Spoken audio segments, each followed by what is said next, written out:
ஆனால் இப்போது big Boss season 9ல் எல்லாம் நம்ம பேரில் வந்து 2 பேர் தான் பிக் பாஸ் 9 பார்க்குறது. அதே நான் வந்து பிக் பாஸ் 10 நான் போகிறேன், அந்த மாதிரி நான் கேட்க போகிறேன். அவர் என்ன சொல்கிறாரு மட்டும் கேட்போம்.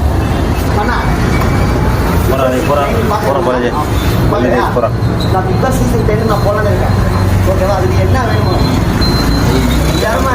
ஏதாவது தெரிஞ்சு சொல்லி பார்க்குறல என்ன பண்ணால் அது போயிடலாம்.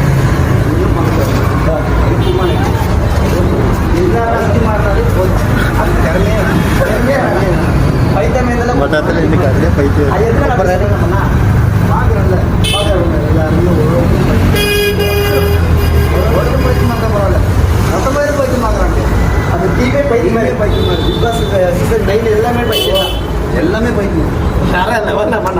பிக் பாஸ் 9 யாராவது பார்க்குறேன் கமெண்ட் பண்ணுங்கள். மறக்காம பிக் பாஸ் 9 யாராவது பார்க்குறேன் ஷேர் பண்ணிடுங்க. எல்லாமே பைத்தியன்னு சொல்கிறாரு. இது ரிவ்யூ. நான் சீசன் 10 நான் போகிறேன்னு தான் சொன்னேன். என்ன திறமை வேணும் இல்லை, பைத்தியமாக நினச்சாலே போதுன்றாரு. வேற லெவல்.